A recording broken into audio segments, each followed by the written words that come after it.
말을 잃은 7살 딸을 놀이터에 데려간 CEO. 가난한 한 소년이 딸의 입을 처음으로 열게 하자 그는 그 자리에 얼어붙었습니다. 이야기를 시작하기 전에 어디서 시청하고 계신지 댓글로 알려주세요. 즐겁게 감상하세요. 1장. 침묵이 웅변하는 것. 박준호는 아르마니 넥타이를 다시 고쳐매고 검은색 제네시스 G80에서 내렸습니다. 한강 시민공원 주차장에 들어선 오후의 태양은 길게 그림자를 드리웠고 그곳 동네 어린이 놀이터에서는 그가 들을 줄을 잊은 교향곡처럼 아이들의 웃음소리가 울려 퍼졌습니다. 그의 7살 딸 박서연은 뒷좌석에 조용히 앉아 있었고 그녀의 금발은 잣나무 비단처럼 빛을 받았으며 푸른 눈은 오직 그녀만이 볼 수 있는 무언가에 고정되어 있었습니다. 가자, 아가. 박준호는 부드럽게 말하며 그녀의 문을 열었습니다. 박서연은 그의 훨씬 큰 손에 작은 손을 넣었지만 아무 말도 하지 않았습니다. 그녀는 결코 말을 하지 않았습니다. 박준호는 그녀가 침묵한 지 3년 2개월 16일을 매일 세었습니다. 의사는 그녀의 선택이 아니라고 했습니다. 자동차 사고로 엄마를 잃은 트라우마가 깊은 곳에 목소리를 가두었고 아무리 많은 대학병원 소아정신과 치료나 전문가, 기도로도 열쇠를 찾을 수 없었습니다. 박준호는 문제를 해결하는 것이 직업인 남자였습니다.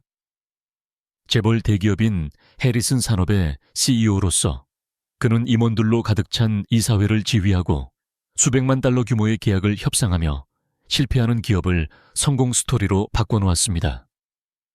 하지만 그는 가장 중요한 한 가지, 딸의 침묵은 해결할 수 없었습니다. 그들은 놀이터로 걸어갔고 박서연의 작은 손가락은 구명줄처럼 그의 손을 움켜쥐었습니다. 다른 아이들은 소리를 지르고 놀면서 그들 옆을 지나갔고 박서연은 그리운 눈으로 바라볼 뿐 결코 함께하지 않았습니다. 다리를 자유롭게 흔들며 너무 소중해서 나눌 수 없는 보물을 보호하는 금고처럼 입이 굳게 닫힌 채 벤치에 앉아있는 딸을 보며 박준호는 가슴이 조여왔습니다. 서연아, 오늘은 그네를 타볼래? 그가 매일 오후 이곳에 올 때마다 품었던 것과 같은 부드러운 희망이 담긴 목소리로 물었습니다. 박서연은 불가능할 정도로 푸른 눈 이수진의 눈으로 그를 바라보았고 거의 알아차릴 수 없을 정도로 고개를 저었습니다. 그때 박준호는 그 소년을 보았습니다. 박서연과 같은 나이쯤 되어 보이는 소년은 더러운 금발 머리가 사방으로 솟아 있었고 옷은 이미 오래된 것이었습니다. 그의 운동화에는 구멍이 나 있었고 티셔츠는 두 치수나 커서 아마 물려받은 옷일 것입니다. 하지만 그의 미소는 도시 전체에 전력을 공급할 수 있을 것 같았습니다. 소녀는 맨손으로 모래를 다듬으며 집중하느라 혀를 내밀고 모래 놀이터에서 무언가를 짓고 있었습니다. 다른 아이들이 그의 주변에서 놀았지만 그는 자신만의 세계에 만족하며 탑과 해자로 완성된 정교한 성처럼 보이는 것을 만들고 있었습니다. 박서연은 갑자기 벤치에서 일어섰고 그 움직임이 너무 빨라 박준호는 깜짝 놀랐습니다. 그녀는 3년 동안 그에게서 볼 수 없었던 목적의식을 가지고 모래 놀이터로 걸어갔습니다. 박준호는 가슴이 철렁 내려앉은 채 거리를 두고 뒤따랐습니다. 박서연이 다가오자 소녀는 고개를 들었고 그의 얼굴은 크리스마스 아침처럼 환해졌습니다. 안녕, 이 성 짓는 것 도와줄래? 공주님을 위해 만들고 있는데 공주님들이 정말 좋아하는 게 뭔지 아는 사람이 필요할 것 같아. 박서연은 모래 놀이터 바로 앞에서 멈췄고 그녀의 눈은 소년의 창작물에 넓게 고정되었습니다. 그녀는 비싼 드레스는 아랑곳하지 않고 모래 속에 무릎을 꿇고 탑 중 하나를 만지기 위해 손을 뻗었습니다. 조심해. 소년이 거칠지 않게 그러나 빠르게 말했습니다. 아직 조금 흔들려. 그나저나 내 이름은 김민재야. 내 이름은 뭐여? 박준호는 숨을 멈췄습니다. 이것은 다른 아이들이 박서연이 말하기를 기대할 때마다, 그리고 그녀가 할 수 없을 때마다 그의 마음을 아프게 했던 순간이었습니다. 그녀가 침묵을 지킬 때 아이들의 얼굴에 나타나는 실망감은 보통 그녀를 그에게로 달려가게 만들었습니다. 하지만 오늘은 달랐습니다.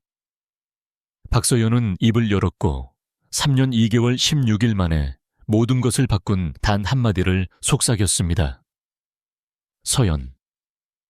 박준호의 다리가 거의 풀릴 뻔했습니다. 박서연이 말했습니다. 그의 딸, 그의 조용하고 소중한 박서연이 방금 낯선 사람에게 자신의 이름을 말한 것입니다. 그 단어는 응답받은 기도처럼 공중에 매달렸고 박준호는 막을 새도 없이 눈물이 얼굴을 타고 흘러내리는 것을 느꼈습니다. 3년 2개월 16일의 침묵이 모래 묻은 머리카락과 하늘보다 더 큰 친절함으로 가득 찬 심장을 가진 한 소년에 의해 깨졌습니다. 민재의 얼굴은 박서연이 세상이 조용해지기 전에 좋아했던 불꽃놀이처럼 환하게 빛났습니다. 서연, 정말 예쁜 이름이다. 그가 순수한 기쁨으로 모래 묻은 손뼉을 쳤습니다. 구립도서관에서 내가 제일 좋아하는 책에 서연 공주랑 똑같아. 그 공주는 동물들과 이야기하고 웃는 것만으로 꽃을 피울 수 있었대. 널다리 만드는 것 도와줄래? 어떻게 여닫는지 제대로 모르겠어. 박준호는 박서연이 간절하게 고개를 끄덕이는 것을 놀랍게 지켜보았습니다. 이수진이 죽기 전부터 보지 못했던 모습이었습니다. 그녀는 모래 놀이터에서 민재에게 더 가까이 다가갔고 그녀의 깨끗한 하얀 드레스는 이제 황금빛 모래로 장식되었으며 몇 년 동안 놀지 않았던 섬세한 손가락으로 성 입구를 조심스럽게 만들기 시작했습니다. 엄마가 성에 대한 이야기를 읽어주시곤 했어. 박서연이 속삭였는데 그 목소리는 거의 들리지 않았지만 박준호의 절박한 귀에는 수정처럼 맑았습니다. 각 단어는 기적이었고 그가 다시는 받지 못할 것이라고 생각했던 선물이었습니다. 그녀가 말했습니다. 모든 성에는 공주가 슬플 때 갈 수 있는 비밀의 정원이 필요해. 행복한 일들을 생각할 수 있는 아름답고 조용한 곳 말이야. 민재의 눈은 흥분으로 커졌고 그는 모래를 열정적으로 파기 시작했습니다. 비밀의 정원, 그거 정말 멋진 생각이다. 주탑 바로 뒤에 만들고 색깔 모래로 작은 꽃들을 놓을 수 있겠다.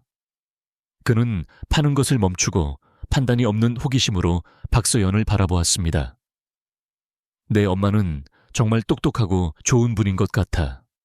이따가 엄마가 데리러 오니 아니면 아빠랑 집에 가니? 박준호는 숨이 막혔습니다. 이 순간은 항상 가장 힘든 부분이었습니다. 다른 아이들이 엄마에 대해 물을 때 박서연의 얼굴은 셔터를 닫듯 닫히곤 했습니다. 그는 질문이 너무 어려워지면 그녀가 침묵 속으로 후퇴하는 것을 수십 번 보았습니다. 하지만 오늘은 달랐습니다. 오늘 박서연의 손은 모래 속에서 멈췄습니다. 그러나 그녀는 도망가지 않았습니다. 그녀는 다치지 않았습니다. 대신 그녀는 이수진의 눈인 그 불가능할 정도로 푸른 눈으로 민재를 똑바로 바라보았고 7살을 훨씬 뛰어넘는 우아함을 담은 목소리로 박준호의 심장을 동시에 부수고 고쳤습니다. 엄마는 이제 하늘나라에 계셔. 그녀는 담담하게 말했습니다. 매일 밤 별에서 나를 지켜보셔. 아빠가 어느 별이 엄마 별인지 보여줬어. 우리 집 바로 위에 있는 가장 밝은 별이야. 민재는 파는 것을 완전히 멈추고 7살을 훨씬 뛰어넘는 이해심으로 박서연을 바라보았습니다. 그가 그녀의 말을 마땅히 받아야 할 진지한 고려로 처리하는 동안 주변의 놀이터 소리는 희미해지는 것 같았습니다. 우리 아빠도 하늘나라에 계셔. 그는 부드럽게 말했고 그의 목소리는 박서연의 경건한 어조와 일치했습니다.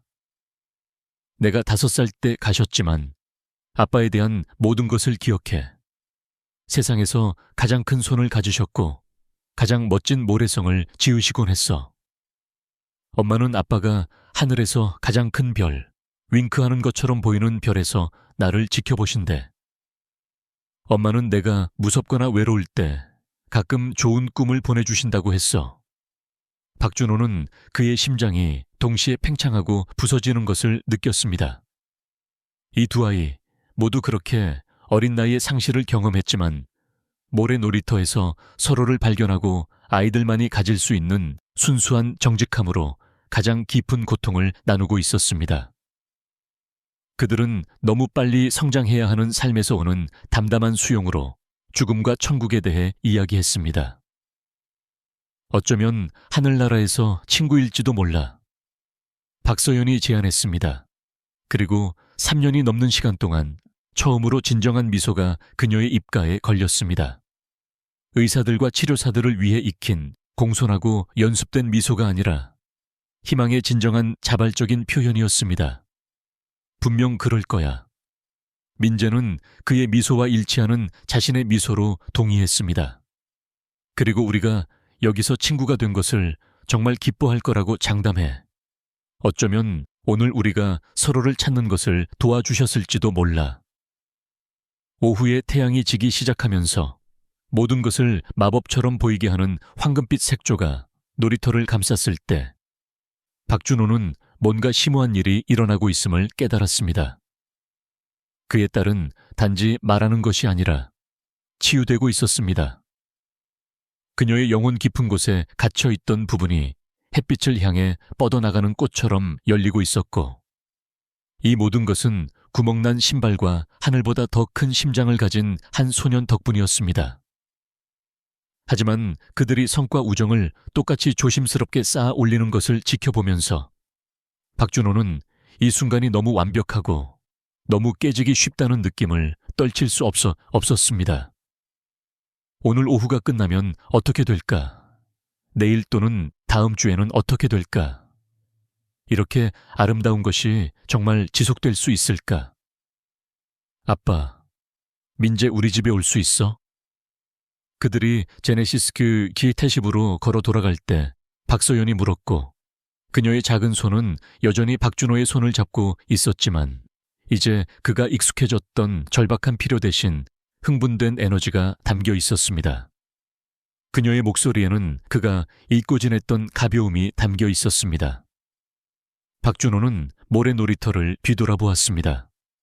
그곳에서 민재는 내일의 아이들을 위해 모래를 아끼는 사려 기품으로 그들의 성을 조심스럽게 해체하고 있었습니다. 소녀는 고개를 들고 박서연에게 열정적으로 손을 흔들었고, 그의 이 빠진 미소는 전염성이 강하고 순수하며 가장 어두운 방도 밝힐 수 있는 종류의 미소였습니다. 두고 보자, 아가. 박준호는 말했지만 그의 마음은 이미 질문과 걱정으로 가득 차 있었습니다.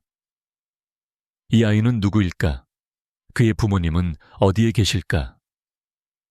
왜 그는 공원에 혼자 있을까? 그리고 더 중요하게 이 우정이 계속될 수 없다면 박서연이 새로 찾은 목소리는 어떻게 될까? 민재야?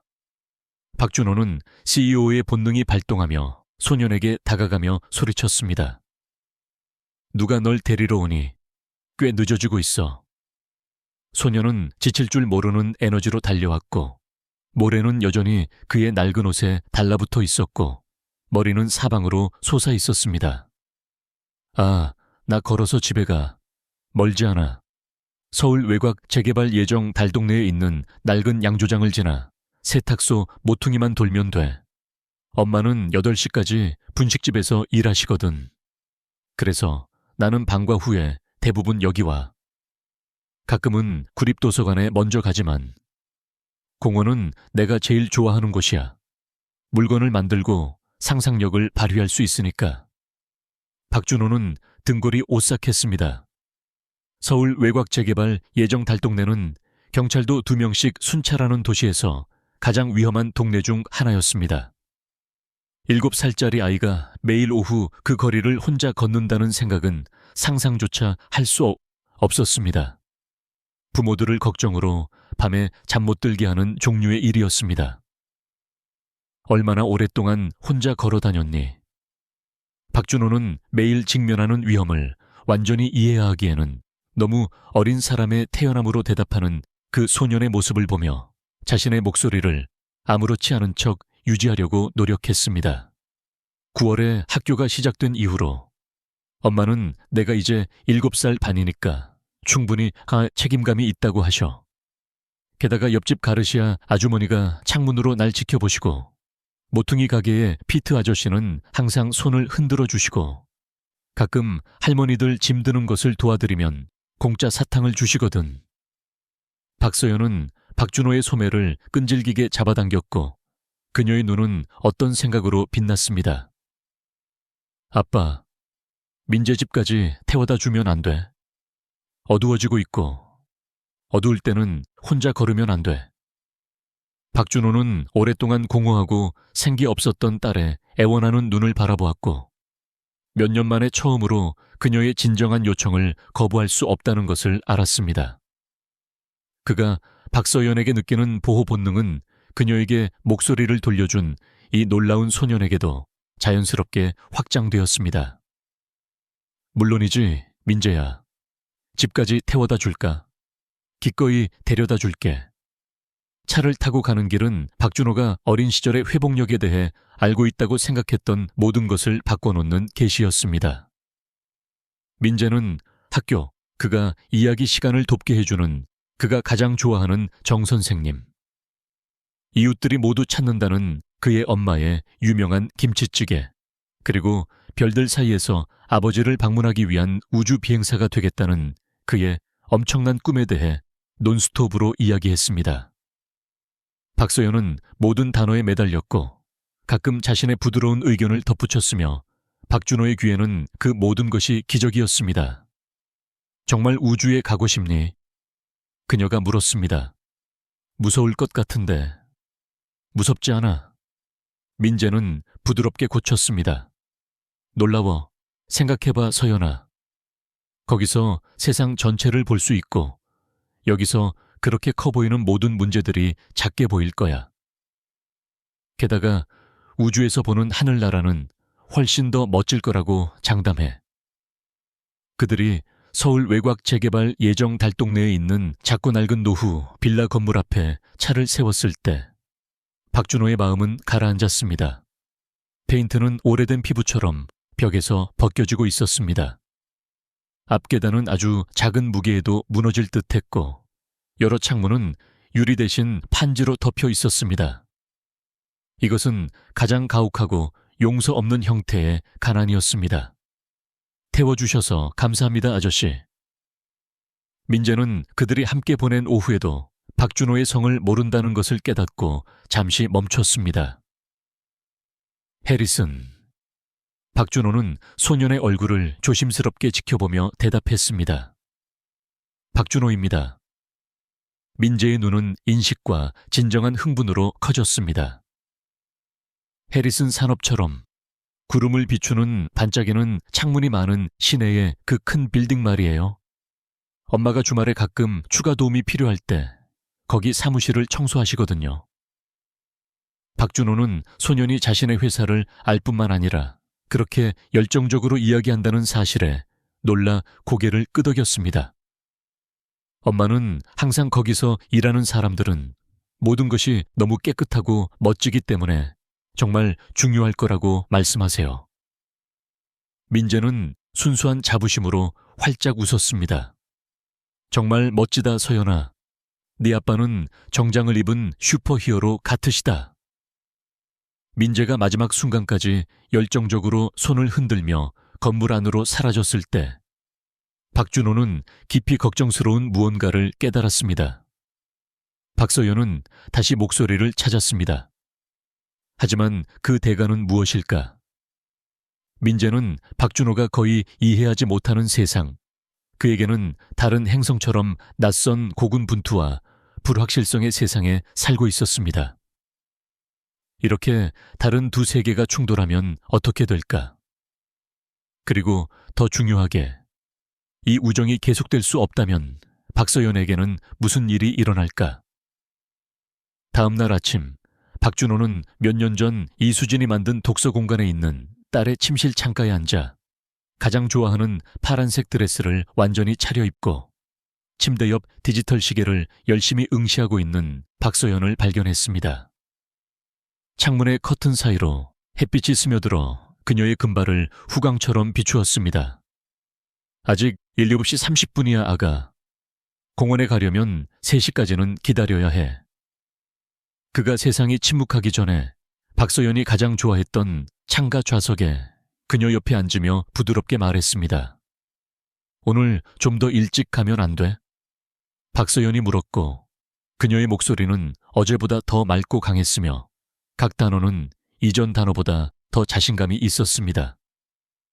민재가 오늘 공원에 가기 전에 구립도서관에 갈지도 모른다고 했어.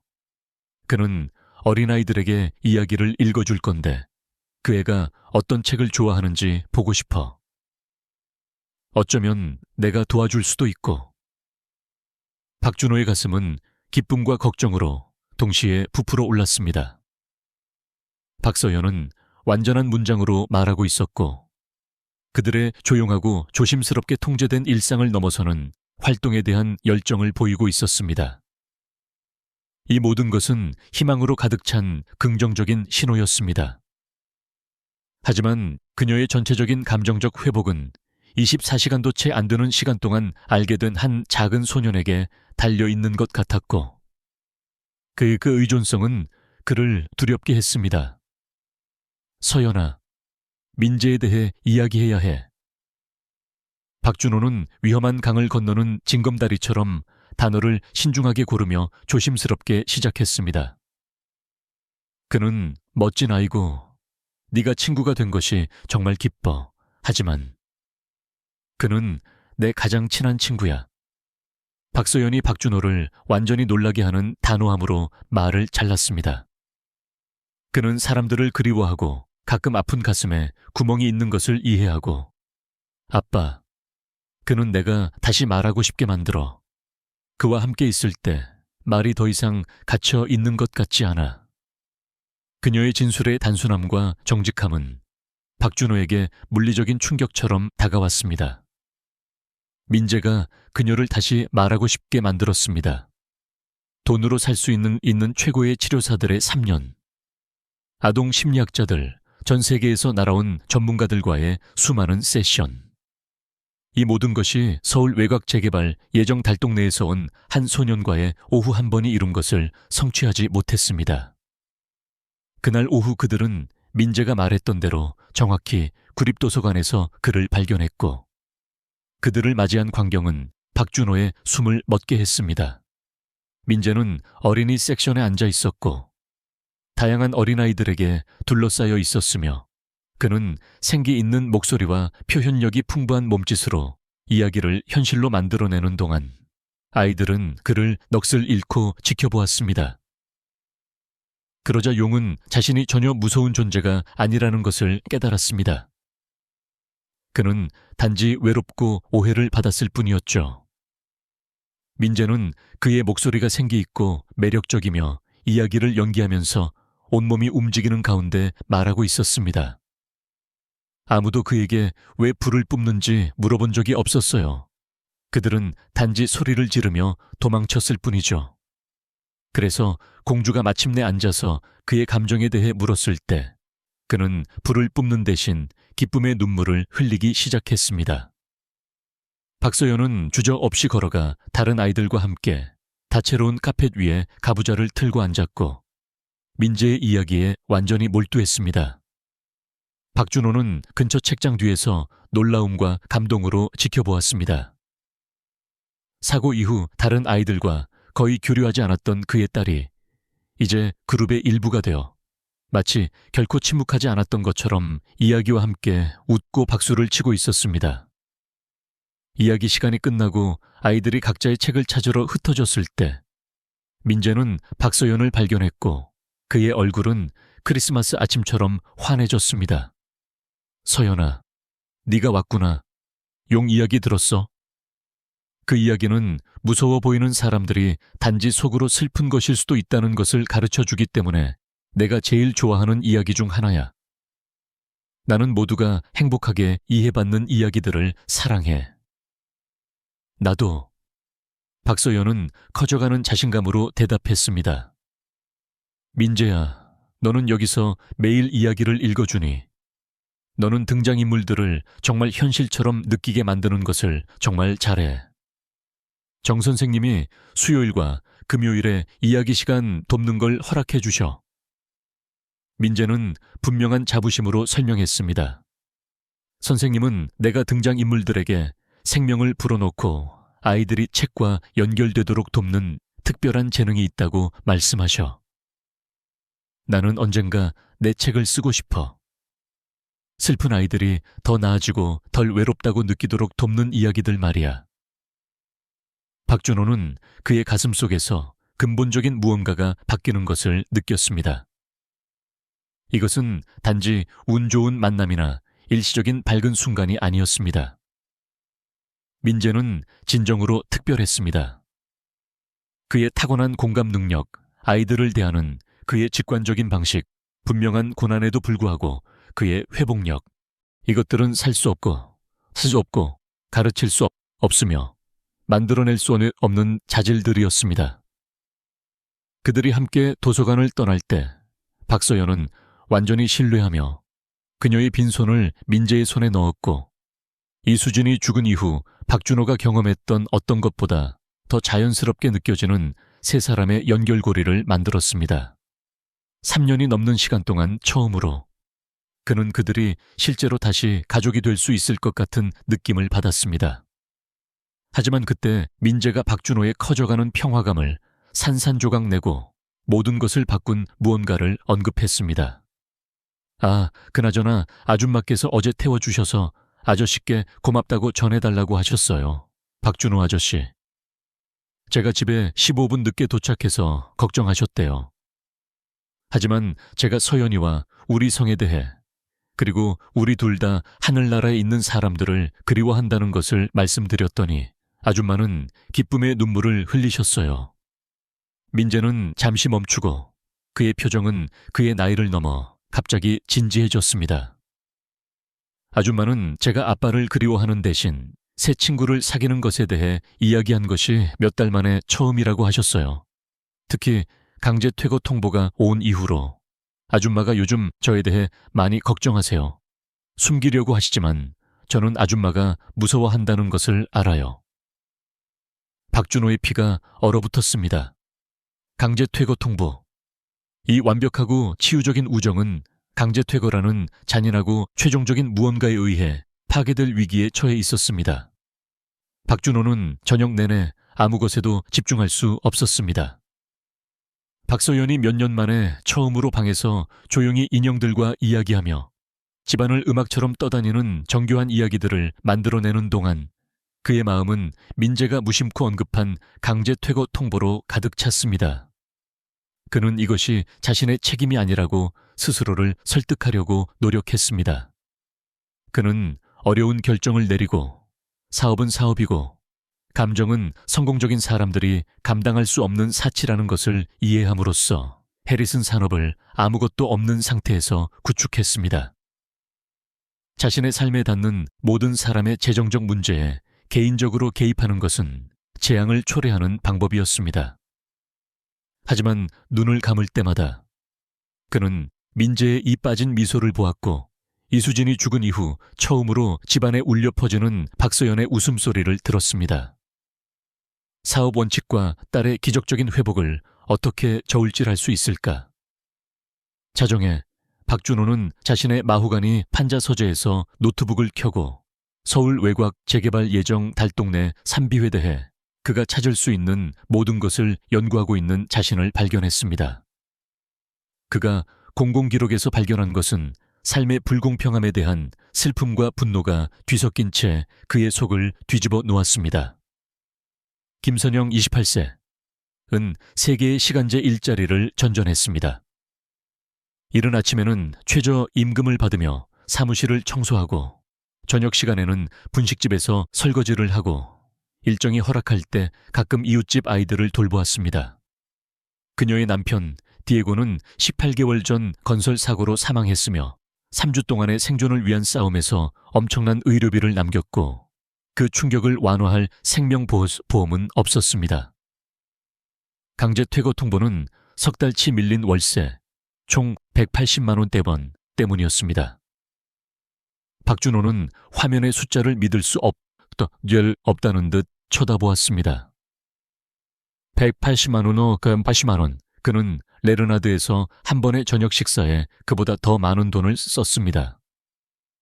그것은 그의 월간 차량 세차 서비스 비용보다 적은 금액이었습니다. 하지만 로드리게스 가족에게는 그것이 집을 갖는 것과 길거리에서 사는 것의 차이였습니다. 박준호는 3번이나 비서 마가렛에게 전화하여 수표를 발행하고 문제를 조용하고 효율적으로 해결하도록 하려고 했지만 매번 주저했습니다. 그것이 어떤 메시지를 보낼까? 다음 달에 다시 월세를 내지 못하면 어떻게 될까? 그는 문제를 해결하는 것일까? 아니면 궁극적으로 상황을 악화시킬 의존성을 만드는 것일까? 다음 날 오후 공원에서 민재는 달라 보였습니다. 평소보다 조용하고 덜 생기가 넘쳤으며 그의 평소에 지칠 줄 모르는 에너지는 어린 어깨에는 너무 무거운 걱정으로 인해 꺾여 있었습니다. 박서연이 다른 성을 짓는 것을 도와달라고 요청했을 때 그는 동의했습니다. 하지만 그의 마음은 그곳에 없었습니다. 그의 움직임은 기계적이고 산만했습니다. 민재야, 괜찮아? 박서연이 그녀의 초능력처럼 보이는 직관적인 걱정으로 물었습니다. 오늘 슬퍼 보여. 무슨 일 있었니? 민재의 손이 모래 속에서 멈췄고 잠시 동안 박준호는 어른들의 걱정의 무게가 아이의 얼굴에 내려앉는 것을 보았습니다. 어젯밤에 엄마가 제가 잠든 줄 아셨을 때 또 우셨어요. 아파트 사무실에서 온 아저씨가 다녀가셨는데 엄마한테 별로 친절하지 않았어요. 돈을 내지 않는 사람들에 대해 나쁜 말을 했고 돈을 내지 못하면 2주 안에 나가야 한다고 적힌 새 종이를 엄마에게 줬어요. 민재는 너무 많은 것을 본 눈으로 박서연을 올려다보았습니다. 멀리 이사 가고 싶지 않아, 서연아. 방금 내 가장 친한 친구를 찾았는데 너까지 잃고 싶지 않아. 박서연의 얼굴은 엄마가 집에 오지 않을 것이라고 들었던 날 이후로 박준호가 보지 못했던 표정으로 구겨졌습니다. 이사 가면 안 돼. 너는 하늘나라에 엄마 아빠가 계신 것을 이해하는 유일한 사람이야. 너는 내가 말하고 싶게 만드는 유일한 사람이야. 박준호는 3년 동안 보지 못했던 감정들이 딸의 얼굴을 휩쓸고 지나가는 것을 지켜보았습니다. 분노, 두려움, 절망, 그리고 이수진을 너무 많이 떠올리게 하는 격렬한 보호 본능이 그의 숨을 멎게 했습니다. 그녀는 다시 깊고 완전히 느끼고 있었고 그것은 아름다우면서도 무서운 일이었습니다. 어쩌면 네 아빠가 도와줄 수 있을지도 몰라. 민재가 갑자기 말했고 한 가족의 미래의 무게를 담은 희망에 찬 눈으로 박준호를 바라보았습니다. 아저씨는 중요한 분이시죠? 중요한 사람들은 평범한 사람들이 고칠 수 없는 것들을 고칠 수 있잖아요. 두 아이의 기대에 찬 시선의 무게가 납처럼 박준호의 어깨에 내려앉았습니다. 그는 중요한 사람이었습니다. 그는 이것을 고칠 수 있었습니다. 하지만 그래야 할까? 그리고 만약 그가 그렇게 한다면 관련된 모든 사람에게 그 결과는 무엇일까? 내가 무엇을 할 수 있는지 볼게. 박준호는 그의 마음이 경계, 복잡성, 그리고 사업과 개인적인 감정을 섞는 위험한 영역에 대해 비명을 지르고 있음에도 불구하고 자신이 말하는 것을 들었습니다. 그날 밤 박준호가 이수진의 라벤더 향이 희미하게 나는 방에서 박서연을 침대에 눕힐 때 그녀는 그 불가능할 정도로 푸른 눈으로 그를 올려다보며 그에게 다가올 잠 못 이루는 날들 동안 그를 괴롭힐 말을 했습니다. 아빠, 민재가 이사가면 저는 다시 말을 멈출지도 몰라요. 그는 숨어있던 조용한 곳에서 말이 나오게 하는 유일한 사람이에요. 그가 없으면 저는 목소리를 사용하는 방법을 기억할 수 있을지 모르겠어요. 박준호는 자신이 단지 고군분투하는 가족을 돕도록 요청받은 것이 아니라는 것을 명확하게 깨달았습니다. 그는 딸의 목소리, 그녀의 치유, 그녀의 미래를 구하도록 요청받고 있었습니다. 하지만 그는 헤어질 운명처럼 보이는 두 세계를 연결할 만큼 강할까? 그리고 노력의 대가는 무엇일까? 박준호는 다음날 아침 7시 30분에 서울 외곽 재개발 예정 달동네 노후 빌라 밖에 서서 밀린 월세와 몇 달치를 더 충당할 수 있는 500만 원짜리 자기 압수표가 든 봉투를 들고 있었습니다. 그는 거의 잠을 자지 못했고 이수진의 목소리와 씨름하며 그녀의 부드러운 지혜가 그의 기억 속에서 울려 퍼졌습니다. 돈으로 모든 것을 해결할 수는 없어, 준호야. 그가 재정적인 해결책 이상의 것을 필요로 하는 문제에 수표를 쓰려고 할 때 그녀는 말하곤 했습니다. 때로는 마음이 지갑이 제공할 수 있는 것 이상을 필요로 해. 때로는 사람들이 그들의 존엄성을 얻었다고 느껴야 해. 하지만 대안은 무엇일까? 민재와 그의 엄마가 강제 퇴거당하도록 내버려 두는 것. 박소연이 다시 침묵 속으로 후퇴하는 것을 지켜보는 것. 때로는 돈이 그가 가진 유일한 도구였고 그가 도울 수 있을 만큼 유창하게 구사하는 유일한 언어였습니다. 노후 빌라 건물은 혹독한 아침 햇살 아래서 더욱 낡아 보였습니다. 낙서는 1층 벽 대부분을 덮었고 인도는 갈라지고 울퉁불퉁했으며 쓰레기와 절망의 냄새가 안개처럼 공중에 머무는 것 같았습니다. 박준호는 삐걱거리는 계단을 3비호로 올라갔고 각 단계는 그의 의심을 울려 퍼지게 했고 부드럽게 노크했습니다. 문을 연 여성은 그가 예상했던 것과는 달랐습니다. 김선영은 고난이 건드릴 수 없는 방식으로 아름다웠고 토착 혈통을 말해주는 높은 광대뼈, 아무것도 놓치지 않는 지적인 어두운 눈, 그리고 가난이 줄일 수 없는 존엄성을 지니고 있었습니다. 그녀는 낡았지만 티끌 하나 없이 깨끗한 작업복을 입고 있었고 대부분 치커리와 희망처럼 냄새나는 커피 한 잔을 들고 있었습니다. 박준호 씨. 그녀는 민재의 흥분된 설명에서 즉시 그를 알아보았습니다. 민재가 아저씨와 서연이에 대해 모두 말했어요. 어제부터 새 친구에 대해 끊임없이 이야기하고 있어요. 들어오세요. 아파트는 작았지만 티끌 하나 없이 깨끗했습니다. 모든 표면은 빛날 때까지 청소되었고 모든 것이 군대처럼 정밀하게 정리되었으며 분명한 가난에도 불구하고 모든 구석에는 사랑이 있었습니다. 민재는 작은 식탁에 앉아 숙제를 하고 있었고 집중하느라 혀를 내밀고 있었는데 박준호를 보자 놀라움과 기쁨으로 고개를 들었습니다.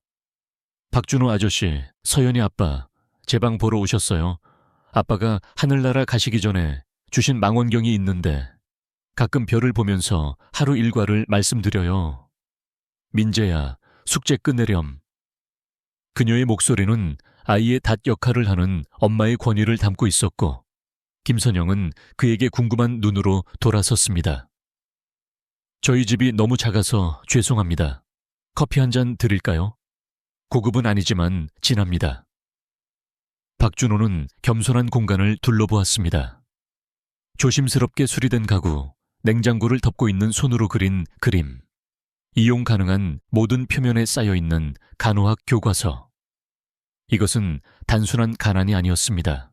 이것은 불가능한 역경에 맞서 더 나은 삶을 구축하기 위해 필사적으로 싸우는 사람이었습니다. 김선영 씨. 박준호는 떨리지 않는 손으로 봉투를 꺼내며 시작했습니다. 월세 문제에 대해 돕고 싶습니다. 민재와 서연이는 매우 가까워졌고 저는 당신이 어려움에 직면해 있다는 것을 알고 있습니다. 이것을 선물로 생각하십시오. 안 됩니다. 김선영의 목소리는 단호했지만 불친절하지 않았고 그녀의 거절은 박준호에게 물리적인 충격처럼 다가왔습니다. 아무리 친절한 의도라도 박준호 씨, 저는 이 제스처에 대해 아는 것 이상으로 감사하지만 저는 자선을 받지 않습니다. 박준호는 충격으로 침묵했습니다. 그의 세계에서는 모두가 충분히 제안하면 돈을 받았습니다. 모두가 그들의 문제를 해결하고 그들에게 감사하게 만들 숫자를 가지고 있었습니다. 이것은 낯선 영역이었습니다. 김선영 씨, 제발요. 저는 당신의 자부심을 이해합니다. 하지만 민재와 서연이는, 그리고 그것은 아름답습니다. 김선영은 부드러운 강철로 말을 잘랐습니다. 우리 아들은 아버지가 돌아가신 이후로 이렇게 웃어본 적이 없어요. 그리고 민재가 저에게 말한 것으로부터 서연이는 다시 목소리를 찾고 있습니다.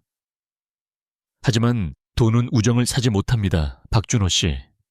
그것은 복잡하게 만듭니다.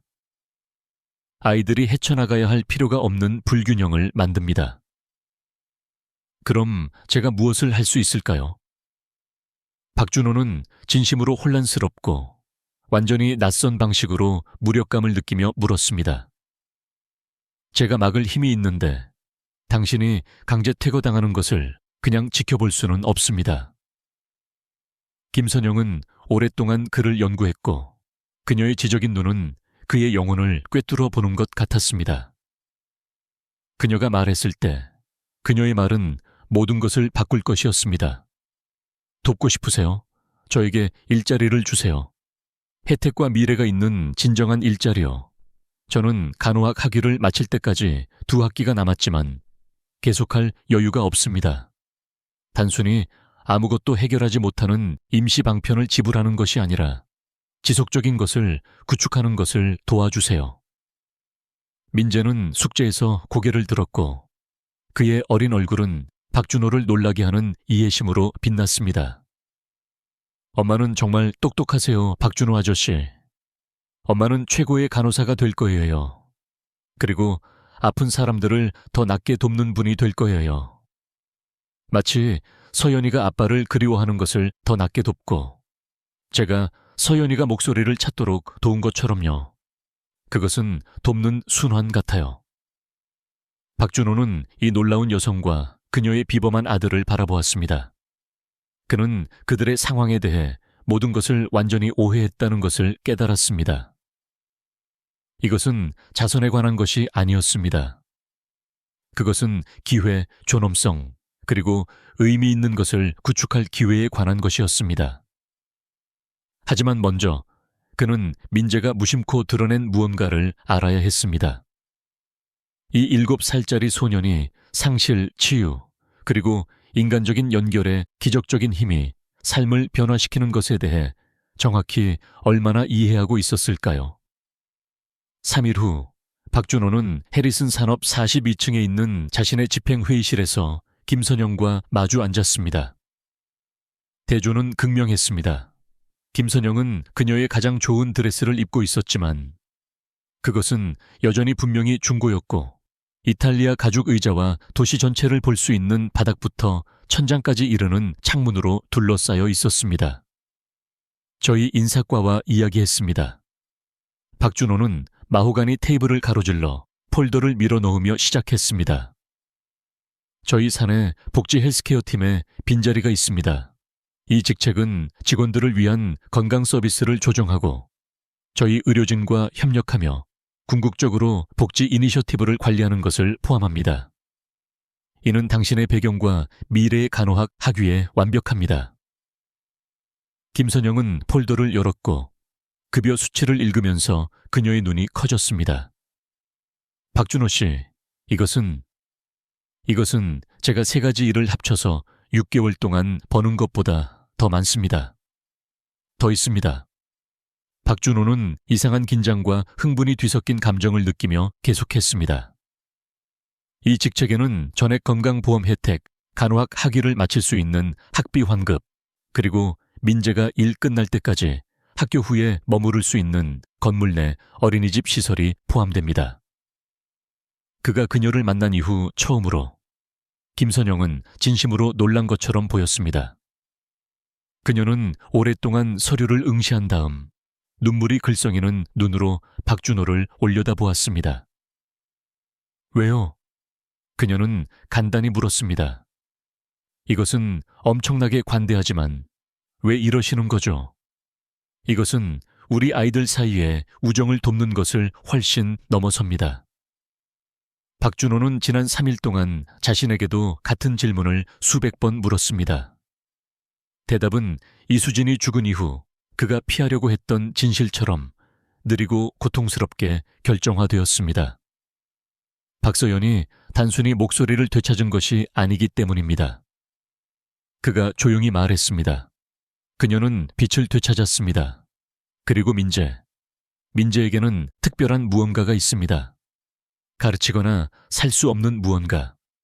그는 단순히 존재함으로써 사람들을 치유할 수 있는 능력이 있습니다.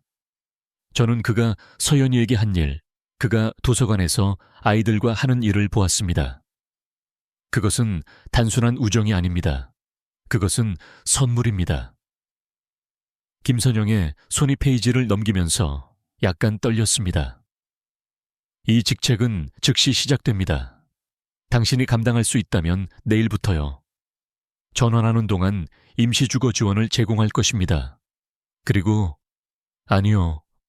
김선영의 목소리는 다시 단호했습니다. 주거 지원은 안 됩니다. 제가 더 나은 것을 감당할 수 있을 때까지 우리 아파트에서 견딜 것입니다. 하지만 일자리요. 그녀는 얼굴 전체를 변화시키는 미소로 그를 올려다보았습니다. 그 일자리는 감사하게 받겠습니다. 그리고 당신이 이 결정을 후회하지 않을 것이라고 약속합니다. 그들이 악수했을 때 박준호는 그의 가슴 속에서 무언가가 바뀌는 것을 느꼈습니다. 이수진이 죽기 전부터 경험하지 못했던 가벼움이었습니다. 하지만 그가 김선영이 떨리는 손으로 서류를 모으는 것을 지켜보면서 그는 그들의 모든 삶을 상상할 수 없는 방식으로 바꿀 무언가를 방금 시작했다는 느낌을 떨칠 수 없었습니다. 그날 오후 민재와 박서연이 공원에서 만났을 때 그 소식은 민재에게서 불꽃처럼 터져 나왔습니다. 서연아, 있잖아. 엄마가 아저씨 건물에서 진짜 일자리를 얻었어. 보험도 있고 모든 것이 다 있어. 우리 이사 안 가도 돼. 그는 모래 놀이터에서 팔을 벌리고 빙글빙글 돌았고 모래가 사방으로 날아갔습니다. 박서연의 얼굴은 순수한 기쁨으로 환해졌습니다. 정말로? 영원히 계속 있을 거야. 민재가 선언했습니다. 그리고 가장 좋은 부분은 건물에 아이들을 위한 공간이 있다는 거야. 그래서 엄마가 일하는 동안 내가 엄마 옆에 있을 수 있어. 그리고 어쩌면 가끔 낮에 서로를 볼 수 있을지도 몰라.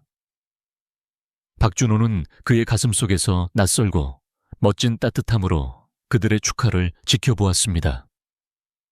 하지만 놀이터의 다른 부모들이 그들의 상호작용, 즉 분명히 부유한 남자가 자신의 딸이 가난한 동네 출신의 소년과 노는 것을 지켜보는 것을 알아차리기 시작하면서 그는 그들의 문제가 이제 막 시작되었다는 것을 이해하기 시작했습니다. 속삭임이 즉시 시작되었습니다. 저 사람 박준호 씨 아닌가? 여기서 뭐 하는 거지? 저 소년의 옷은 구실에서 온 것 같아. 그들이 함께 있는 것을 보니 이상하네. 박준호는 처음으로 두 세계를 연결하는 것이 단순히 돈이나 일자리에 관한 것이 아니라는 것을 깨달았습니다. 그것은 계층이 분리되고 자선이 보이지 않기를 선호하는 사회와 맞서 싸우는 것이었습니다. 하지만 그가 박서영과 민재가 최신 모래 창작물, 즉 하늘을 향한 창문이 있는 집을 짓고 하늘나라에 있는 부모님께 손을 흔들 수 있도록 하는 것을 지켜보면서 박준호는 돌아갈 수 없다는 것을 알았습니다. 그는 이 길에 전념했고 그것이 어디로 이어지든 그들은 함께 걸을 것이었습니다. 김선영이 해리슨 산업에 새로 부임한 지 2주 만에 첫 균열이 나타나기 시작했습니다. 박준호는 비서 마가렛이 문제가 있다는 표정으로 그의 사무실 문을 두드렸을 때 이것을 발견했습니다. 박준호 씨, 김선영 씨 상황에 대해 논의해야 합니다. 마가렛은 평소와 달리 조심스럽게 문을 닫으며 말했습니다. 무슨 상황이요? 그녀의 업무는 모범적입니다. 직원들은 그녀가 시행하고 있는 복지 프로그램들을 좋아합니다. 마가렛은 불편하게 몸을 움직였습니다. 그녀의 성과가 아닙니다, 사장님. 그것은 인식 문제입니다. 여러 이사회 구성원이 당신의 개인적인 채용 개입에 대해 우려를 표명했습니다. 개인적인 이유로 회사 정책을 위반했다는 소문이 돌고 있습니다. 박준호는 턱을 조였습니다. 김선영 씨는 그녀의 자격과 그녀의 기술을 가진 사람에 대한 우리의 진정한 필요를 바탕으로 고용되었습니다. 우리 아이들이 친구라는 사실은 관련이 없습니다. 정말 그럴까요? 마가렛이 부드럽게 물었습니다. 사장님, 저는 당신을 위해 8년 동안 일했습니다. 저는 당신이 미완성 학위를 가진 사람을, 그것도 중급 직책의 후보자를 개인적으로 인터뷰하는 것을 본 적이 없습니다. 사람들이 이야기하고 있습니다. 박준호가 대답하기도 전에 그의 전화가 울렸습니다. 박서연의 학교였습니다. 박준호 씨, 최 교장입니다. 오늘 오후에 오실 수 있습니까? 서연이에게 사건이 있었습니다. 1시간 후 박준호는 교장실에 앉아 있었고 박서연은 눈물로 얼룩진 얼굴로 그의 옆 의자에서 안절부절 못했습니다. 그들 맞은편에는 박서연의 반친구인 메디슨의 엄마인 블랙우드 부인이 앉아 있었습니다. 박서연이 쉬는 시간에 메디슨을 때렸습니다. 최 교장이 설명했습니다. 하지만 우리가 이유를 물었을 때 그녀는 메디슨이 그녀의 친구 민재를 달동네 쓰레기라고 불렀고 가난한 아이들과 놀아서 멍청하다고 말했다고 했습니다. 블랙우드 부인은 경멸적으로 킁킁거렸습니다. 메디슨은 단순히 박서연이 매우 다른 배경의 아이에게 부적절한 애착을 형성한 것 같다는 것을 관찰했을 뿐입니다. 아이들은 적절한 사회적 경계에 대해 배워야 합니다. 박준호는 가슴속에서 분노가 끓어오르는 것을 느꼈습니다. 하지만 그가 말하기도 전에 박서연의 작은 목소리가 긴장을 뚫고 지나갔습니다. 민재는 쓰레기가 아니에요. 그는 제가 아는 가장 친절하고 똑똑한 아이예요. 그는 어린아이들에게 책을 읽어주고 그들이 슬플 때 기분이 나아지게 해줘요. 메디슨은 그에 대해 아무것도 모르고 슬픈 것에 대해서도 아무것도 몰라요. 방은 침묵에 잠겼습니다. 박서연은 방금 3년 동안 학교에서 누구에게도 말했던 것보다 더 많은 단어를 친구를 변호하기 위해 말했습니다. 서연아, 때리는 것은 결코 적절하지 않다. 최 교장이 부드럽게 말했습니다. 하지만 네가 친구를 변호하고 있었다는 것은 이해한다. 그것은 충성심을 보여준다. 블랙우드 부인의 얼굴이 붉어졌습니다. 이것이 바로 제가 말하는 것입니다. 이 교재는 분명히 박서연의 행동에 영향을 미치고 있습니다. 박준호 씨는 딸이 그렇게 다른 환경의 아이들과 시간을 보내는 것을 허용하는 것을 재고해야 할 것입니다. 박준호는 천천히 일어섰고 그의 목소리는 치명적일 정도로 차분했습니다. 블랙우드 부인, 제 딸은 김민재와의 우정 덕분에 3년 만에 처음으로 목소리를 찾았습니다. 그것에 문제가 있다면 제 양육 결정을 질문하기보다는 당신 자신의 편견을 검토하는 것이 좋습니다. 그들이 학교를 떠날 때 박서연은 박준호의 손에 그녀의 손을 넣었습니다. 아빠, 메디슨을 때린 것은 죄송해요. 하지만 민재를 옹호한 것은 죄송하지 않아요. 엄마는 우리가 사랑하는 사람들을 옹호하는 것은 어려울 때도 항상 옳다고 말씀하시곤 했어요. 박준호는 그녀의 손을 꽉 쥐었고 동시에 자랑스럽고 두려웠습니다. 박서연은 자신에게 중요한 것을 위해 싸우는 것을 배우고 있었습니다. 하지만 그렇게 함으로써 그녀는 그들의 새로운 가족 구성이 경계가 명확하게 그려지기를 선호하는 세상으로부터 저항에 직면할 것이라는 것도 배우고 있었습니다. 그날 저녁 박준호가 박서연을 침대에 눕힐 때 그녀는 그가 두려워했던 질문을 했습니다. 아빠, 왜 어떤 사람들은 민재가 저만큼 좋지 않다고 생각해요? 그는 우리 반 대부분의 아이들보다 더 똑똑하고 확실히 더 친절해요. 박준호는 그녀의 침대 가장자리에 앉아 아이의 순수한 마음에 어른들의 편견을 설명할 수 있는 단어를 찾았습니다. 어떤 사람들은 중요하지 않은 것들로 다른 사람들을 판단해 아가. 그들의 가족이 얼마나 많은 돈을 가지고 있는지 또는 어디에 사는지 같은 것들 말이야. 하지만 너는 정말로 중요한 것이 무엇인지 알지? 그렇지? 그들이 속으로 얼마나 친절한지 박서연이 부드럽게 말했습니다. 그리고 제가 말하는 방법을 잊었다고 생각했을 때 저를 말하고 싶게 만드는지 아닌지. 정확해. 그리고 서연아, 때리는 것이 답은 아니지만 민재를 변호한 네가 자랑스러워. 다음에는 네 말을 사용해. 너는 이제 강력한 말들을 가지고 있어. 박준호가 불을 껐을 때 박서연의 목소리가 어둠 속으로 흘러왔습니다. 아빠, 사람들이 우리가 함께 속하지 않는다고 생각하기 때문에 민재와 그의 엄마를 떠나게 하려고 노력할까요? 그 질문은 박준호에게 물리적인 충격처럼 다가왔습니다.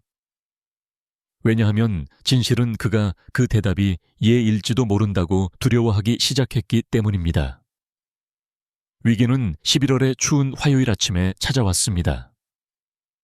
겨울 폭풍처럼 빠르고 잔인하게 박준호가 분기보고서를 검토하고 있을 때 마가렛이 그의 사무실 문을 노크 없이 열고 들어왔고 그녀의 얼굴은 창백하고 긴급했습니다. 사장님, 이것을 즉시 보셔야 합니다. 그녀는 손을 약간 떨면서 그의 책상 위로 지역신문을 던졌습니다. 헤드라인은 박준호의 피를 얼어붙게 만들었습니다. 해리슨 산업 CEO의 개인 자선 사업, 편애인가 로맨스인가. 그 아래에는 지난 주말 도서관을 함께 떠나는 박준호, 김선영, 민재, 박서연의 사진이 있었는데 누가 봐도 한 가족처럼 보였습니다. 그 기사는 암시와 계산된 추측의 걸작이었습니다. 그것은 김선영의 자격을 문제 삼았고 부적절한 관계를 제안했으며 박준호를 개인적인 이익을 위해 회사 정책을 위반한 쇼로 묘사했습니다. 더 나쁜 것은 그것이 박서연의 역사를 파고들어 고 이수진 해리슨의 트라우마를 겪은 딸이 이제 아버지의 중년 위기에 도구로 사용될 가능성이 있다고 묘사했습니다. 그들이 어떻게 이 정보를 얻었지? 박준호는 위험할 정도로 조용한 목소리로 요구했습니다. 기자가 여러 직원, 전학교 학부모, 심지어 공원 단골들과도 이야기했습니다. 누군가 몇 주 동안 그들에게 세부 사항을 제공해 왔습니다. 마가렛이 멈췄습니다. 사장님, 이사회가 오늘 오후 긴급 회의를 하고 있습니다. 그들은 회사의 명성에 대해 우려하고 있습니다. 정오까지 박준호의 전화는 끊임없이 울렸습니다. 2시까지 그 이야기는 금융뉴스 매체에 의해 보도되었습니다. 4시까지 해리슨 산업의 주식은 3% 하락했습니다. 5시에 박준호는 재판의 피고인처럼 자신의 이사회와 마주 앉아 있는 자신을 발견했습니다. 박준호, 우리는 15년 동안 친구였습니다. 이사회 의장이자 박준호의 오랜 대학 친구인 리처드 블레웰이 말했습니다. 하지만 이 상황은 더 이상 용납될 수 없습니다. 부적절함의 외관이 우리 기업 명성에 손상을 입히고 있습니다. 부적절함은 없습니다. 박준호가 단호하게 말했습니다. 김선영 씨는 그녀의 자격과 우리의 진정한 필요를 바탕으로 고용되었습니다.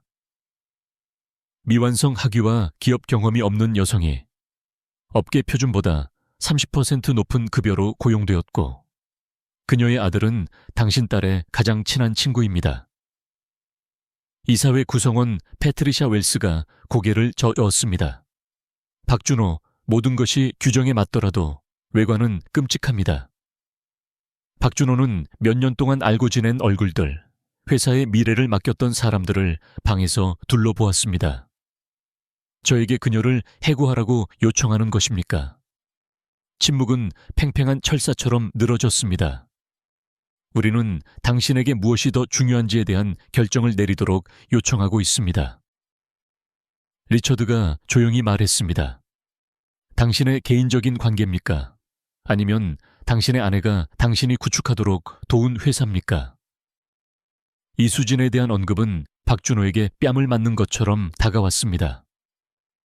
성공을 다른 사람들을 일으켜 세우는데 사용해야 한다고 믿었던 이수진. 민재의 정신과 김선영의 존엄성을 사랑했을 이수진. 박서연의 마음이 세상으로부터 다치지 않도록 결코 허용하지 않겠다고 박준호에게 약속하게 만들었던 이수진. 생각할 시간이 필요합니다. 박준호는 갑자기 일어서며 말했습니다.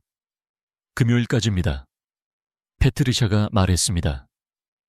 김선영 씨가 사임하지 않으면 우리는 당신의 리더십에 대한 불신임 투표를 요청할 수밖에 없을 것입니다. 그날 저녁 박준호는 맛볼 수 없는 법원 한 잔을 들고 그의 서재에 앉아 아기 박서연을 안고 있는 이수진의 사진을 응시했습니다. 이수진은 어떻게 했을까? 그녀는 친절함을 벌하고 그가 딸의 치유와 회사의 명성 사이에서 선택하도록 요구하는 세상에 대해 무엇을 말했을까? 그의 전화가 울렸습니다. 김선영에게 온 문자 메시지였습니다. 박준호 씨, 뉴스를 봤습니다. 내일 사임서를 제출하겠습니다. 기회를 주셔서 감사합니다. 민재와 저는 괜찮을 것입니다. 박준호가 대답하기도 전에 박서연이 잠옷 차림으로 눈물로 얼룩진 얼굴로 문간에 나타났습니다. 아빠, 민재가 전화했어요. 엄마가 저희가 친구인 것에 대해 사람들이 나쁜 말을 하고 있기 때문에 직장을 그만둬야 한다고 말했대요. 그는 우리가 너무 많은 문제를 일으키고 있기 때문에 더 이상 서로를 보지 말아야 할지도 모른다고 말했어요. 박준호는 딸의 황폐해진 얼굴을 바라보며 가슴이 산산조각 났습니다. 그녀는 목소리, 기쁨, 가장 친한 친구를 찾았고 이제 어른들의 편견이 이 모든 것을 빼앗아갈 위협을 하고 있었습니다. 정말이에요, 아빠. 사람들이 우리가 함께 있는 것을 좋아하지 않기 때문에 우리가 민재 가족이 되는 것을 멈춰야 해요. 박준호는 이 순간이 그의 미래뿐만 아니라 사랑과 충성심이 여론과 재정적 성공보다 더 중요한지 아닌지에 대한 박서연의 이해를 정의할 것이라는 것을 깨달았습니다. 그의 대답은 모든 것을 바꿀 것이었습니다. 박준호는 그날 밤 잠을 자지 못했습니다. 새벽이 되자 그는 그의 가족을 구하거나 그가 구축한 모든 것을 파괴할 결정을 내렸습니다. 그는 아침 6시에 마가렛에게 전화했습니다. 오늘 내 모든 회의를 취소하고 오늘 오후 2시에 긴급기자 회견을 소집하세요. 사장님, 이사회는 특히 마가렛이 말했습니다. 조언을 구하는 것이 아닙니다. 우리가 무엇을 할 것인지 말하는 것입니다. 아침 7시에 박준호는 김선영의 아파트 문을 두드렸습니다. 그녀는 여전히 잠옷 차림으로 대답했고 그녀의 눈은 울음으로 붉어져 있었습니다. 박준호 씨, 제가 말한 것은 진심입니다. 오늘 사임할 것입니다. 저는 아이들이, 어른들이 그들의 우정을 처리할 수 없기 때문에 고통받도록 내버려 두지 않을 것입니다. 들어와도 될까요? 우리 모두 이야기해야 합니다. 작은 거실에서 민재는 부엌 식탁에 앉아 시리얼을 그릇 주위로 밀고 있었고 그의 평소의 밝음은 어두워져 있었습니다. 그가 박준호를 보자 그는 용감한 미소를 지었습니다. 안녕하세요, 박준호 아저씨. 제가 요즘 이상해서 죄송해요. 저는 단지 서연이에게 더 이상 문제를 일으키고 싶지 않아요. 성인들의 잔인함에 직면한 아이의 회복력은 박준호의 가슴속 무언가를 부수었습니다. 민재야, 네 엄마가 직장을 그만둘 필요가 없다고 말하면 어떻게 생각하니? 때로는 어른들도 아이들처럼 괴롭히는 사람들에게 맞서야 한다고 말하면. 민재의 눈이 커졌습니다. 서연이가 저에 대해 나쁜 말을 해서 메디슨을 때렸을 때처럼요. 정확히 그렇다.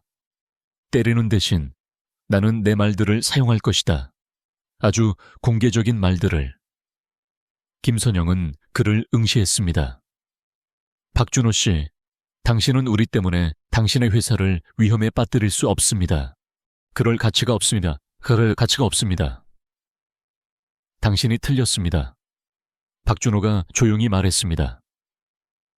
당신과 민재는 저에게 제 딸을 돌려주었습니다. 당신은 저에게 무엇이 중요한지 보여주었습니다. 그리고 제 회사가 제가 옳은 일을 하는 것을 견딜 수 없다면 어쩌면 그것은 이수진과 제가 꿈꿨던 회사가 아닐 수도 있습니다. 그날 오후 2시에 박준호는 기자들, 카메라들, 그리고 회의적인 얼굴들로 가득 찬 방 앞에 섰습니다. 그의 뒤에는 대형 스크린에 해리슨 산업 로고와 사명인, 공동체 구축, 가족 강화, 기회 창출이 표시되었습니다. 안녕하십니까. 저는 오늘 저희 회사의 채용 관행과 제 개인적인 관계에 대한 최근의 추측에 대해 말씀드리기 위해 이 자리에 섰습니다. 박준호의 목소리는 꾸준하고 통제되었습니다. 3개월 전, 제 7살 딸 박서연은 3년 만에 처음으로 말을 했습니다. 그녀는 돈으로 고용할 수 있는 최고의 전문가들의 노력에도 불구하고 자동차 사고로 엄마를 잃은 이후 침묵해왔습니다. 군중 사이로 웅성거림이 퍼져나갔습니다. 이것은 그들이 예상했던 것이 아니었습니다. 박서연은 그녀의 가장 친한 친구인 7살 김민재 덕분에 다시 목소리를 찾았습니다. 민재는 상실을 이해하고 보상을 기대하지 않는 친절함을 보였으며 부서진 마음을 치유하는 타고난 재능을 가진 놀라운 아이입니다. 민재의 엄마인 김선영 씨는 남편을 산업재해 사고로 잃은 후 아들을 부양하기 위해 3가지 일을 하면서 간호학 학위를 추구하고 있습니다. 박준호는 카메라를 똑바로 바라보며 잠시 멈췄습니다. 저는 로드리게스 가족이 강제퇴거에 직면했다는 것을 알았을 때 선택의 기로에 놓였습니다. 수표를 쓰고 제 자선에 대해 기분 좋게 느끼거나 아니면 열심히 일하는 여성에게 자신과 아들을 위한 더 나은 미래를 구축할 기회를 만들거나 저는 기회를 선택했습니다. 저는 김선영 씨에게 저희 회사에서 일할 자리를 제안하기로 선택했습니다. 그녀는 역경을 극복하면서도 존엄성, 직업 윤리, 그리고 다른 사람들을 돕는 헌신을 유지했기 때문에 이 자리에 독특하게 적합합니다. 방은 완전히 침묵했습니다.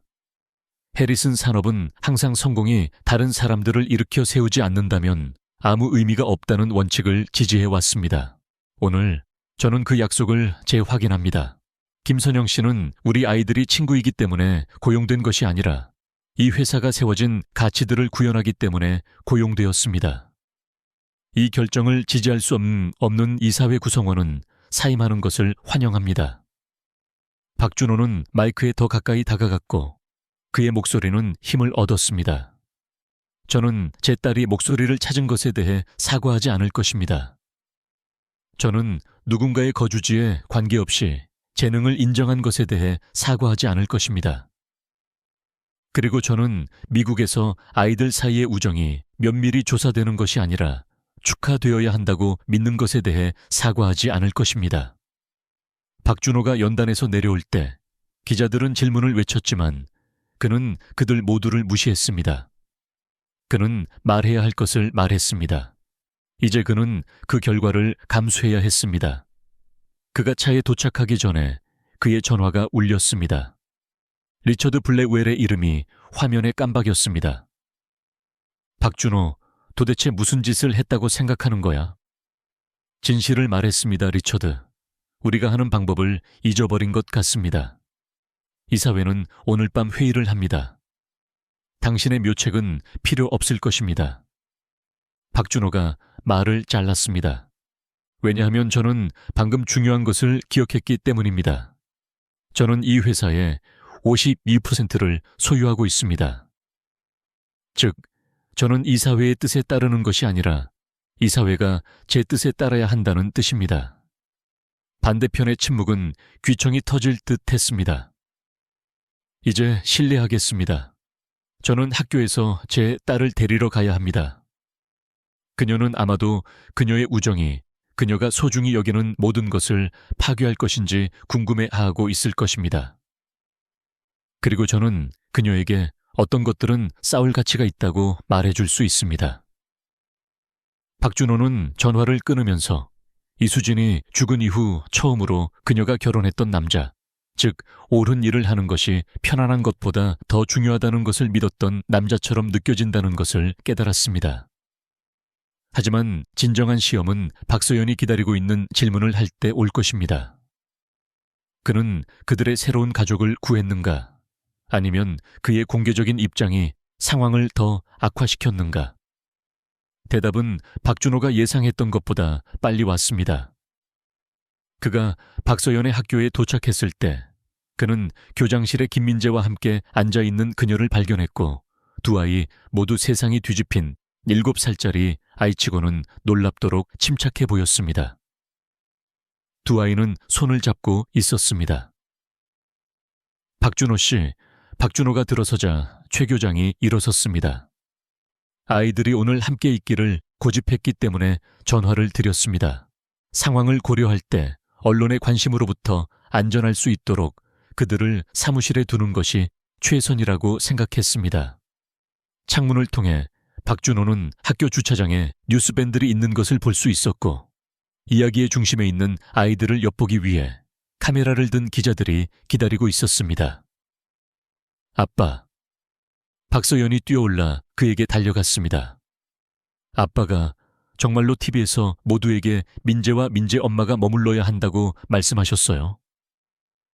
아빠가 정말로 우정이 못된 사람들의 의견보다 더 중요하다고 말씀하셨어요.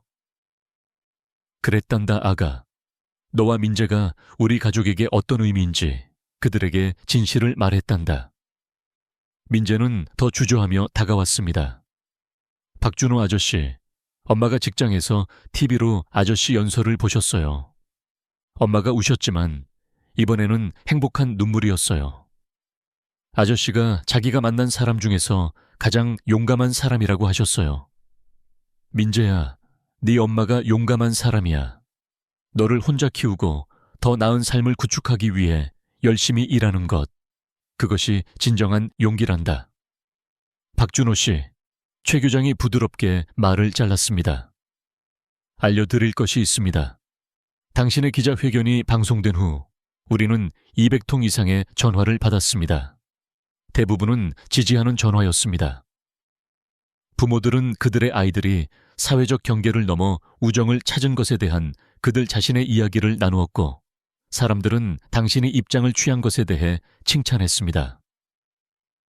박준호는 작은 희망의 불꽃을 느꼈습니다. 그리고 나머지는요? 몇 가지 불만이 있었는데 대부분 우리가 이전에 문제를 겪었던 사람들로부터였지만 전반적으로 반응은 압도적으로 긍정적이었습니다. 당신의 메시지가 예상했던 것보다 더 많은 사람들에게 반향을 일으킨 것 같습니다. 그들이 언론을 피하기 위해 뒷문으로 떠날 준비를 할 때 박서연은 박준호의 소매를 잡아당겼습니다. 아빠, 민재 오늘 우리 집에 와도 돼? 저는 민재에게 엄마의 정원을 보여주고 싶어요. 겨울이 그들을 잠들게 한 후에도 매년 다시 피어나는 꽃들을 엄마가 어디에 심었는지 민재가 좋아할 것 같아요. 박준호는 불가능한 역경을 넘어 서로를 찾고 순수한 우정 외에는 아무것도 없이 서로의 부서진 조각을 재건한 이 두 놀라운 아이들을 바라보았습니다. 물론 올 수 있단다, 아가. 내 엄마는 민재가 그녀의 정원을 보는 것을 좋아할 거라고 생각한다. 그날 저녁 박준호가 이수진의 정원에서 박서연과 민재가 함께 책을 읽는 것을 지켜보는 동안 입양을 통해 법적으로 그들의 가족이 된 박선영이 그의 부엌에서 저녁 식사를 준비하는 것을 도왔습니다. 누군가를 그리워하는 것에 대해 민재는 아이들로 가득 찬 방에 말하고 있었습니다. 그것은 완전히 아프기를 멈추지 않는다는 것입니다. 하지만 당신이 이해하는 다른 사람들을 찾을 때 덜 아프기 시작할 수 있습니다. 박서연은 진지하게 고개를 끄덕였습니다. 그리고 당신이 슬펐던 것처럼 슬픈 다른 아이들을 도울 때 그것은 슬픔을 유용한 무언가로 바꿉니다. 마치 꽃이 흙에서 자라는 것처럼요. 흙은 예쁘지 않지만 아름다운 것을 가능하게 만들죠. 박준호는 이수진이 가장 좋아했던 인용구를 기억하며 미소를 지었습니다. 치유는 고통을 잊는 것이 아닙니다. 그것은 그것을 다른 사람들이 덜 아프도록 돕는 무언가로 변화시키는 것입니다. 그가 그의 딸, 그들의 딸이 또 다른 침묵하는 아이가 말을 찾도록 돕는 것을 지켜보면서 박준호는 이것이 항상 이수진의 계획이었음을 이해했습니다. 그녀가 그들을 지켜보는 곳이 어디든 그녀는 부서진 마음들이 다시 조화롭게 뛰는 이 모든 아름다운 충돌을 조율했습니다. 박서연은 그의 눈을 사로잡았고 손을 흔들었고 그녀의 미소는 도시 전체에 전력을 공급할 만큼 밝았습니다. 그녀 옆에서 민재는 시익 웃으며 박준호에게 엄지손가락을 치켜쓴 다음 아빠의 이름을 처음으로 말하려고 노력하는 어린 소녀를 돕기 위해 돌아섰습니다. 모래 놀이터에서 목소리를 찾은 두 아이는 침묵 후 말하는 법을 배우는 사람들로 가득 찬 세상을 위한 치유사가 되었습니다. 그리고 한때 사랑이 달러로 측정될 수 있고 성공이 이익으로 수량화될 수 있다고 생각했던 CEO 박준호는 인생에서 가장 가치 있는 것들은 살 수 없다는 것을 배웠습니다.